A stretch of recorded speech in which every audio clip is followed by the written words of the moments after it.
Boa noite a todos. E a paz do Senhor Jesus. Louvado seja Deus por mais esse dia que Ele nos concede o privilégio de estarmos aqui cultuando a Ele, adorando, louvando, buscando a sua face, clamando a Ele e ouvindo a sua palavra. Amém? Louvado seja Deus por esse dia. Bom, hoje nós estamos aqui na terceira mensagem da nossa série.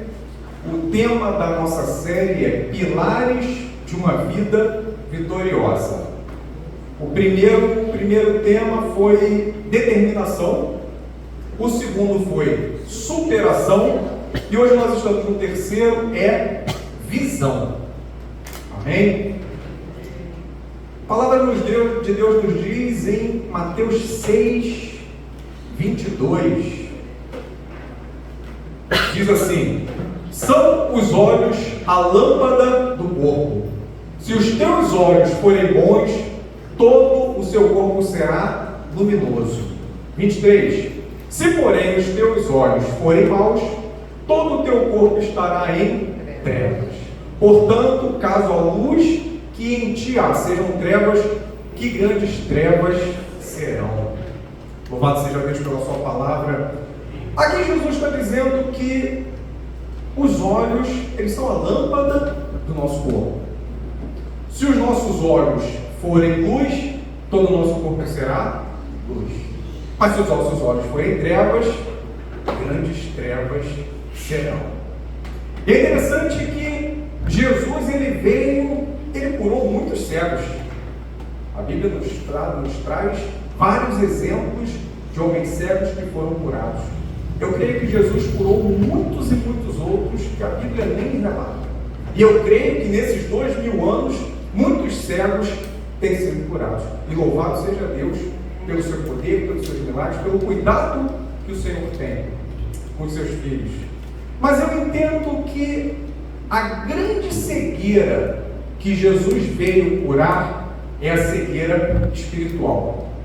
Isaías 42, a partir do versículo 6, vai dizer: eu, o Senhor, te chamei em justiça, tomar-te-ei pela mão e te guardarei, te farei o mediador da aliança com o povo, e luz para os gentios. 7.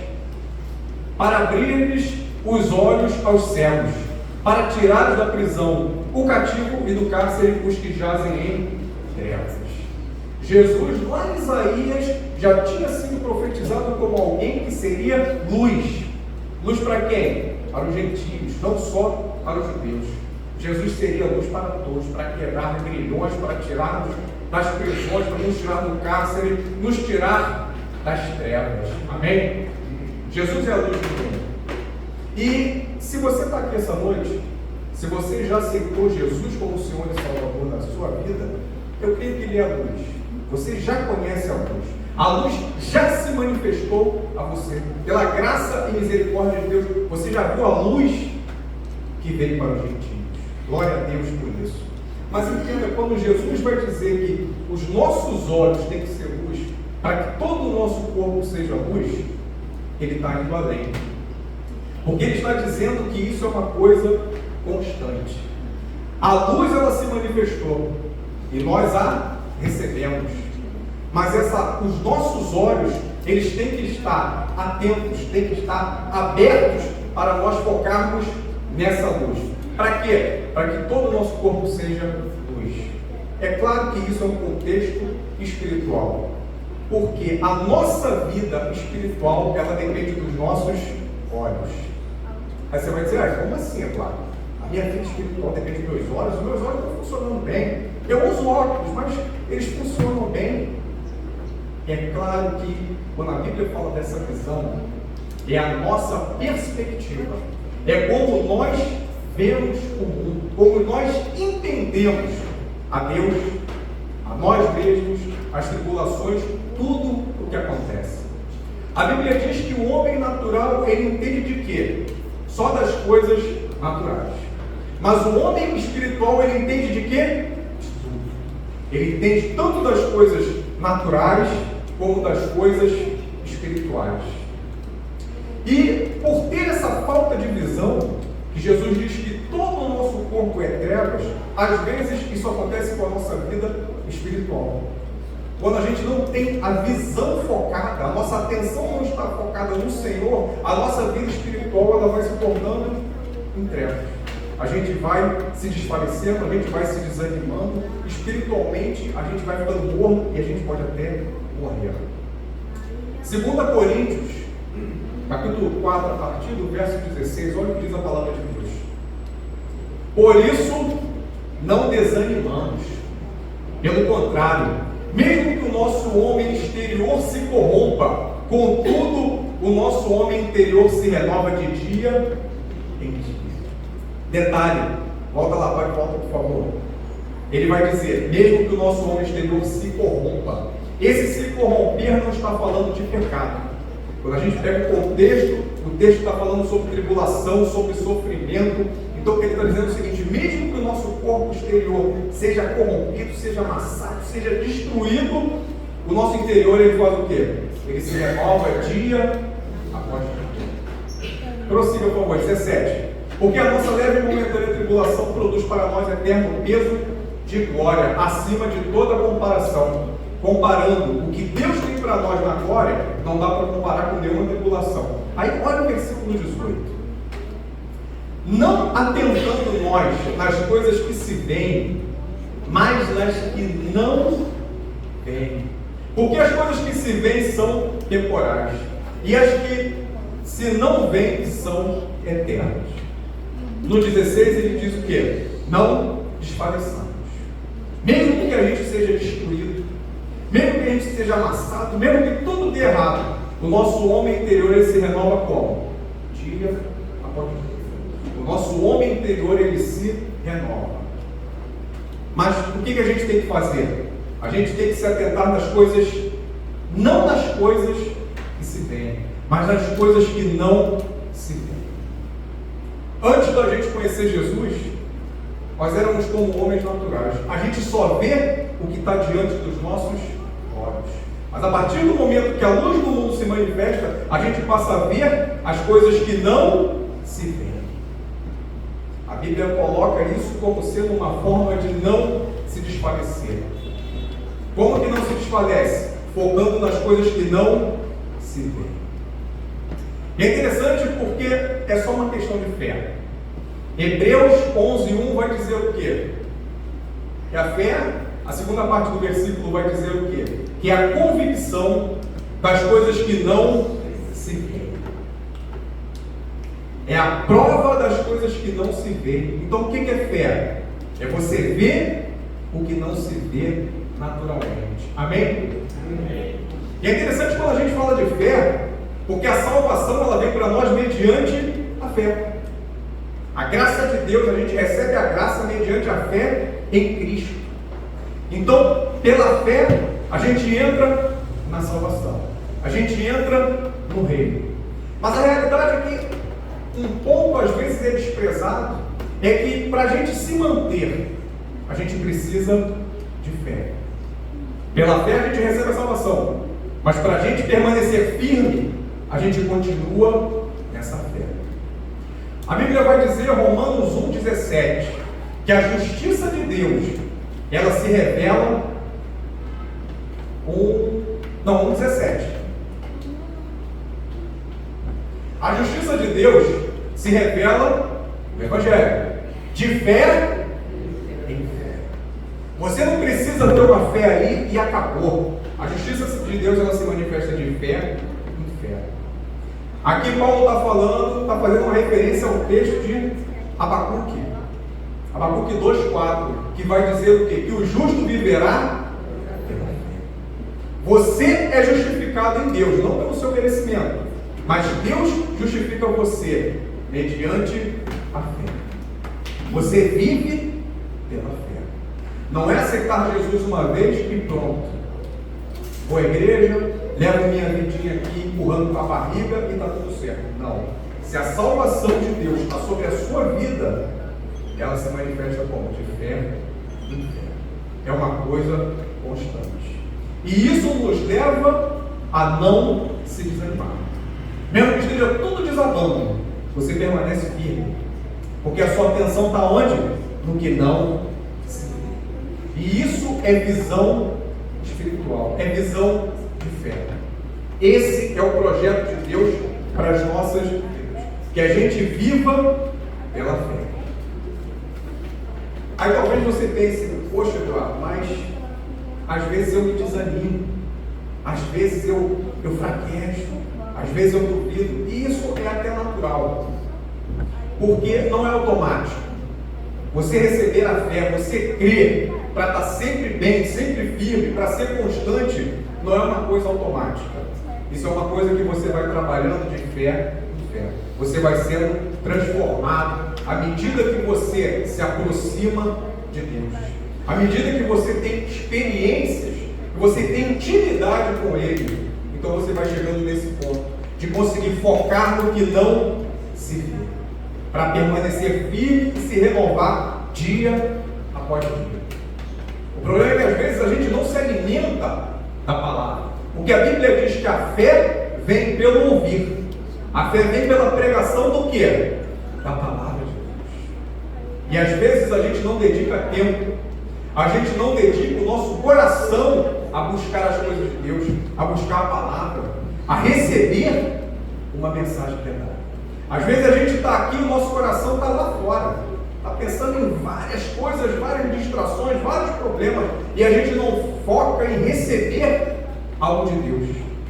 Porque entenda, a palavra de Deus, ela é sobrenatural. A palavra de Deus, a mensagem, a palavra pregada, ela é uma coisa que tem ação espiritual. Mas isso você recebe mediante fé. No que? No que não se vê. Porque se você entra aqui, se você pega a sua Bíblia para ler e você encara a Bíblia como algo normal, como algo natural, é isso que você vai receber. É só um conhecimento que vai entrar na sua mente e não vai ter resultado. É como a parábola do semeador. É uma semente caindo num solo duro, num solo gostoso, que não vai germinar. Mas a sua mente, quando você lê a palavra, quando você ouve, tem que estar focada no que existe de sobrenatural, no agir e de Deus na sua vida. E isso vem como mediante no que se vê? Não, no que não se vê. Porque a ação de Deus nas nossas vidas, ela vem mediante a nossa fé.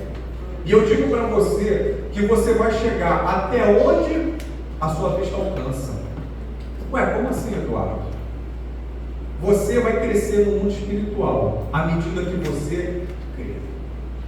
Se você não crê, se você encara tudo como natural, nada vai acontecer na sua vida. Como a gente leu em João capítulo 1, Tiago, na primeira mensagem sobre determinação. Quem duvida não recebe nada da parte de Deus. E é interessante que Jesus, quando fala de fé, ele vai dizer o quê? Que a fé é como um grão de mostarda. Acho que todos conhecem essa palavra, tão pequenininho.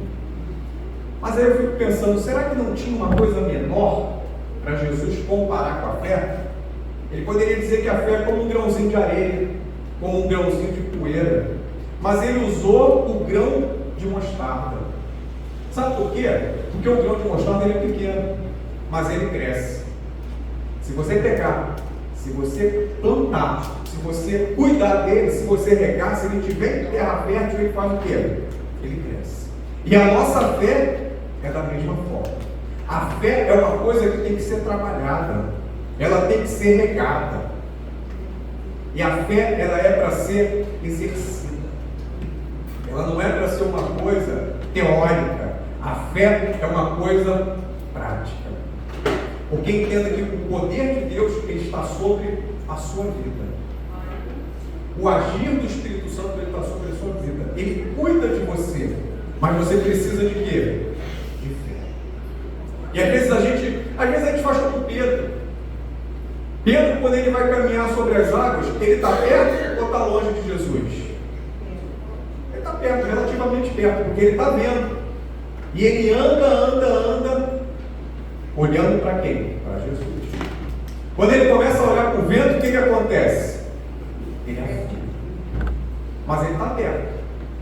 Jesus está ali. E às vezes a gente está perto de Jesus, mas a gente começa a olhar para as situações. A gente olha para a nossa condição e a gente faz o quê? A gente afunda. A nossa fé tem que ser permanente nele. Tem que ser focada nele. Como Abraão. Abraão recebeu uma promessa.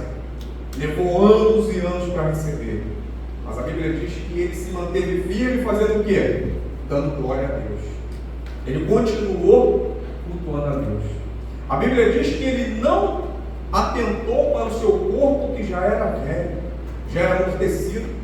Ele nem olhou para a condição de Sara, mas ele se manteve firme como?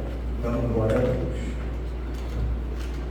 E às vezes, a gente começa a olhar para as nossas condições e a gente deixa de dar glória a Deus.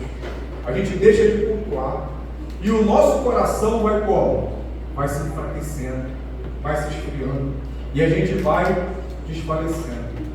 Eu quero dizer para você, se a promessa está demorando, se você não está vendo o agir de Deus ainda, continue cultuando a Deus. Continue dando glória, porque o Senhor ele tem cuidado das nossas vidas. E às vezes a gente não dá ouvidos. Às vezes a gente não pega os nossos planos e coloca diante do Senhor. Eu confesso para vocês que às vezes eu planejo coisas. Às vezes eu penso, como vou fazer assim, sabe? E quando eu vou orar a respeito, Deus fala assim, não, você não vai fazer assim não. E aí, aquele impacto, mas eu acabo ficando feliz, porque eu vejo o cuidado de Deus nisso. Porque às vezes a gente faz planos, mas o Senhor não está neles. Às vezes o Senhor tem outro plano. E o que falta para a gente é pegar os nossos planos, os nossos projetos e colocar diante dele. Às vezes Deus fala assim, não, você vai fazer, mas não desse jeito. Você vai fazer do jeito tal. E a gente tem aquele parque. Mas nem sempre a gente tem a coragem de apresentar os nossos planos diante do Senhor. Porque às vezes nem tudo que a gente decide fazer, nem tudo que a gente almeja, glorifica a Deus. Nem sempre os nossos planos têm como finalidade primária glorificar a Deus. A Bíblia vai dizer o quê? Pedi e não recebeis. Porque pedis mal, para esbanjar dos vossos próprios prazeres, dos vossos próprios deleites. Quando uma pessoa pede a Deus, pede, porque o texto diz pedir. É pessoa que está insistindo. Se você está pedindo muito a Deus, e é com um objetivo errado, é com uma coisa carnal, eu sei que quando a gente tem intimidade com Deus, a gente pede muito, Deus ele dá um corte na gente. Deus fala, não é por aí. Eu vou fazer, mas não assim. Mas às vezes a pessoa está tão cega que ela insiste e nada recebe. Porque não está pedindo para ela o que é a vontade de Deus para ela pedir. Porque eu garanto para vocês uma coisa. Deus ele fala. Deus ele se revela. Deus ele fala de diversas formas. Deus ele fala diretamente com a gente quando a gente busca de coração. Mas às vezes a nossa visão já está cega. A gente já perdeu a visão do que é o propósito de Deus para as nossas vidas. E a gente começa a se dedicar a coisa que não leva a Deus. E a gente só perde tempo. Amém? Amém. Porque Deus ele não chamou você à toa. Deus não salvou você à toa. Você não está aqui ouvindo essa palavra à toa. É porque Deus ele tem um propósito. Ele quer usar você. Mas às vezes a gente se distancia. A gente fecha o coração. A gente coloca o coração em tantas coisas. E esse coração fica distante de Deus. E aí, os nossos olhos, que são a lâmpada do corpo, eles ficam cegos. E a gente, mesmo estando na igreja, mesmo já tendo aceitado a Jesus, a nossa vida espiritual, ela vai adoecendo. Porque é nele que nós temos vida. É nele que nós temos sustento. É nele que nós temos livramento. Todo o agir de Deus nas nossas vidas acontece quando a gente se aproxima dele. Mas às vezes a gente fica apático, a gente fica distante. E é por isso que Paulo vai dizer: não nos desfaleçamos. Ainda que o homem exterior se corrompa, o interior se renova dia após dia. Quando a gente olha para o quê? Para as coisas invisíveis. E é interessante que às vezes a gente não vê o cuidado de Deus. Eu lembro agora de Eliseu. Eliseu, a Bíblia diz que ele deu vários e vários livramentos para o rei de Israel. Por quê? Eliseu estava fazendo o quê? Ele estava na posição dele de profeta. Quando Deus mostrava que existia algum plano contra o rei de Israel, o que Eliseu fazia? Ele ia lá e mandava avisar o rei. O rei fazia o quê? Fugia das emboscadas, fugia das tocadas. Isso aconteceu tantas vezes que o rei da Síria, ele faz o quê? Ele manda um exército para matar Eliseu. Aquele exército ele chega até a cidade de Dotã, onde Eliseu morava, e eles sitiam, eles cercam toda a cidade. Naquele momento, o discípulo ali, o menino, o servo de Eliseu, quando ele vê aquilo, aquele menino faz o quê? Ele se desespera. E ele vai até Eliseu. E ele fala: a cidade está cercada. E agora, o que a gente faz? A Bíblia diz que Eliseu permanece tranquilo. Eliseu diz para o menino: não, fica tranquilo. Mas são os que estão conosco e os que estão. Aleluia. E aquele menino faz o quê? Ele não vê, ele não está vendo nada. Porque aquele menino está vendo o natural. E só depois que Eliseu ora pelo menino, ele passa a ver o sobrenatural. Ele passa a ver o invisível. E quando ele vê, ele fica tranquilo.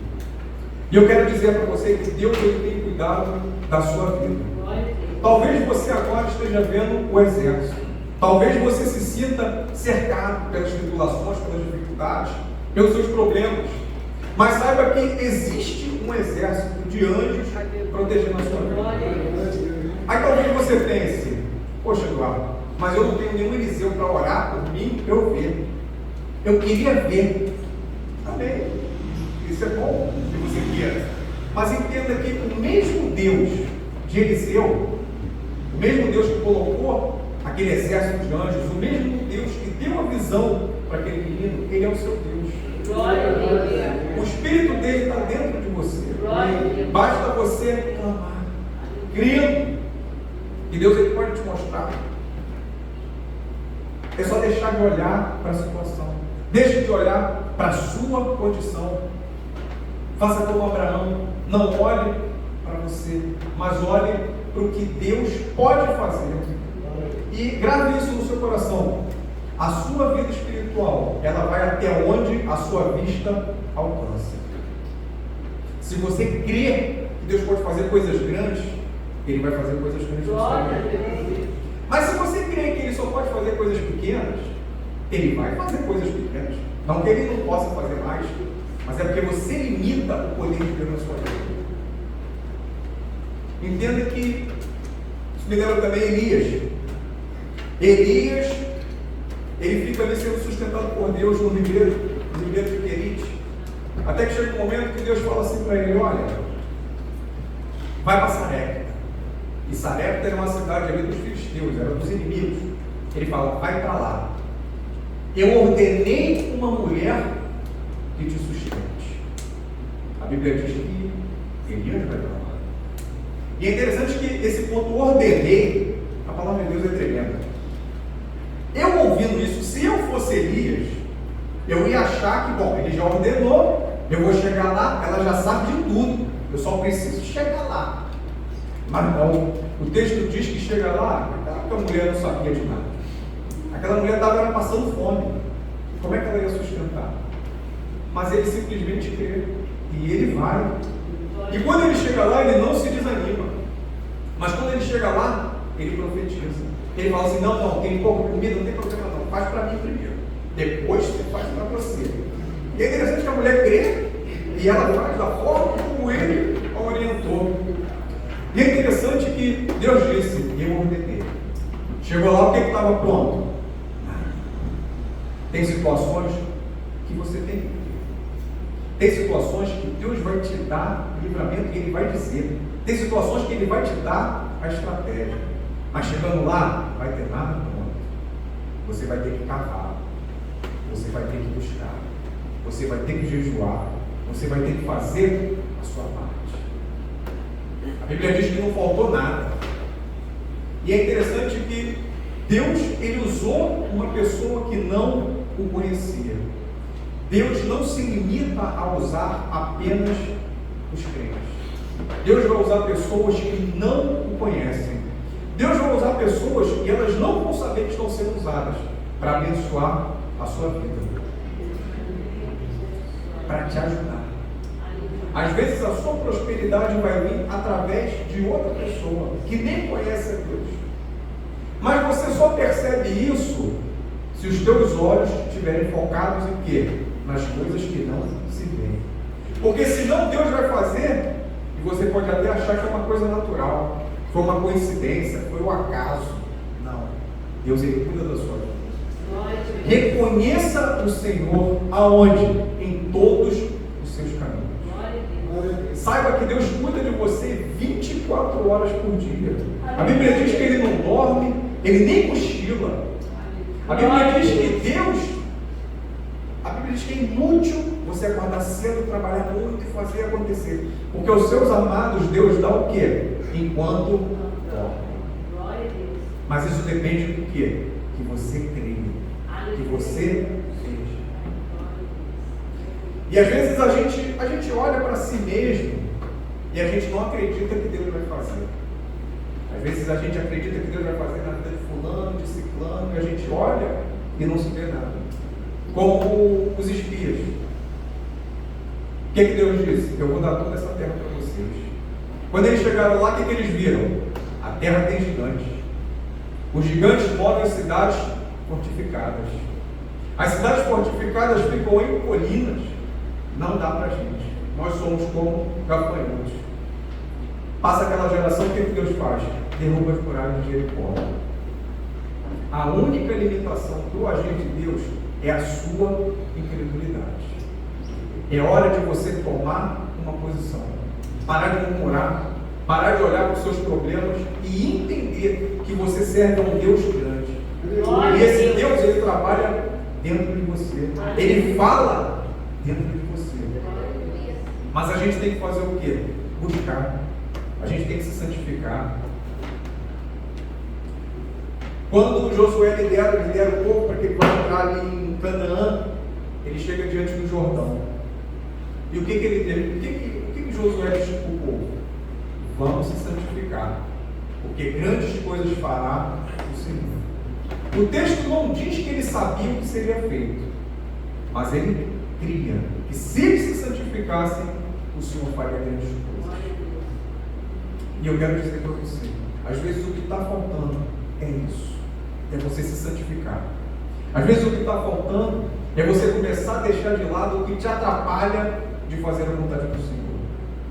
É se ajoelhar no seu quarto, é se trancar e buscar Ele de todo o coração. Às vezes é só isso que está faltando. A Bíblia diz que então quando eles se santificam, quando chega na hora de atravessar o Jordão, a Bíblia diz que quem foi na frente? A arca. Quem foi na frente? A glória do Senhor. Os sacerdotes foram carregando a arca. E aí eles tinham que atravessar o Jordão, mas eles foram para atravessar na pior época do ano. Eles foram quando o rio estava mais cheio. A Bíblia diz que eles estavam transbordando as margens. E é naquele momento que Deus diz que eles iam atravessar. Deus fala, manda a arca na frente, manda os sacerdotes. Quando eles tocarem o pé na água, a água vai parar. Louvado seja Deus. Às vezes Deus vai esperar chegar um momento mais difícil para Ele se manifestar na sua vida. Às vezes o teu milagre vai chegar no último segundo. É igual naqueles filmes. Já viu nos filmes de ação, quando tem uma bomba para desarmar, tem um contadorzinho? Ele é no último segundo, às vezes é assim que Deus faz. Poxa, Eduardo, mas Ele não podia fazer em outro momento? Poderia. Mas o nome dele vai ser glorificado nisso. Porque a Bíblia diz que Deus escolhe o quê? As coisas loucas desse mundo para envergonhar as sábias. As coisas pequenas para envergonhar as grandes. E é você que ele vai usar. É você que ele vai usar para confundir os entendidos. Amém? A Bíblia diz que quando eles tocam o pé na água, o que acontece? A água para. Mas a água não para perto. Isso é tremendo. Quando Moisés vai atravessar o Mar Vermelho, a Bíblia diz que as águas se abrem como muralhas. Dava para ver a água de perto. Quando o povo vai atravessar o Jordão, Deus faz diferente. A Bíblia diz que eles botam o pé ali para atravessar, a água para. Mas ela para muito longe. Estima-se que eram mais ou menos 30 quilômetros. Deus não mostrou a água parando. Mas eles fizeram o quê? Eles creram. Se Deus falou que ia parar, tocaram o pé na água. Eles viram a água parando? Não viram. Não dava para ver, não tinha binóculo, não tinha GPS, não tinha drone para olhar. Mas eles creram. E fizeram o quê? Enfrentaram a água. E eu quero dizer que a água está diante de ti. A luta está diante de ti. Mas se Deus mandou você atravessar, atravessa. Deixa de enterrar o teu talento. Você tem um chamado. Eu sei que Deus tem um chamado para cada um. Alguns já sabem. Outros ainda não sabem. Quem não sabe, busca Deus. Porque você é importante para Deus. Isso não é uma coisa que a gente canta da boca para fora, né? Você tem um valor. Não, você tem mesmo. E você tem um valor e Deus tem um ministério para você. Ele te deu talento, te deu dons para você usar. Mas às vezes você enterra. E é hora de enfrentar essa água. É hora de botar o pé na água. Você crê? Eduardo, mas eu estou desanimado. Eu não sei o que fazer, eu não sei como começar. Eu quero dizer para você que essa noite é noite de receber uma visão nova. E eu creio nisso. Você não está aqui à toa. A palavra de Deus, ela não volta vazia. Hoje Deus quer renovar a visão de muitos aqui. Hoje Deus quer mover o seu espírito no seu coração para fazer você focar no que realmente importa, que é o que não se vê. É dia de receber o que? Uma unção de intimidade com Ele. Porque saiba que o Espírito Santo, ele está nesse lugar. Ele está no meu coração, ele está no seu. O que às vezes você precisa é ter experiências com Ele, é praticar, é passar a ouvir o Senhor falando. Porque depois que Ele fala para você, se Ele fala que vai te sustentar, Ele vai te sustentar. Se Ele diz que vai te curar, se Ele diz que vai te dar livramentos, Ele vai dar. Você pode crer. Eduardo, mas a situação está piorando. Sim, de repente você vai atravessar o Jordão quando ele está mais cheio. De repente, Deus vai esperar, como fez com Abraão. De repente Ele vai esperar. Mas você precisa receber uma visão nova. Porque, humanamente falando, você não vai conseguir. Mas você precisa se alimentar dele. E Ele vai operar essa mudança na sua vida. Para você ver coisas novas e essas coisas novas acontecerem. Entenda que você não foi chamado para ser qualquer um. Você não foi chamado para ser um crente frio, um crente desanimado. Não. Você foi chamado para ser renovado a cada dia. A fé que você tem no seu coração não é para ser como um grão de mostarda. Pequeno? Não. Algo que pode crescer se for trabalhar. Algo que pode render muita coisa. Apenas creia nisso. Creia que hoje você sai daqui com uma nova visão. Para começar a ver as coisas espirituais. A ver o cuidado, ver o livramento. E ver tudo que Deus pode fazer em você e através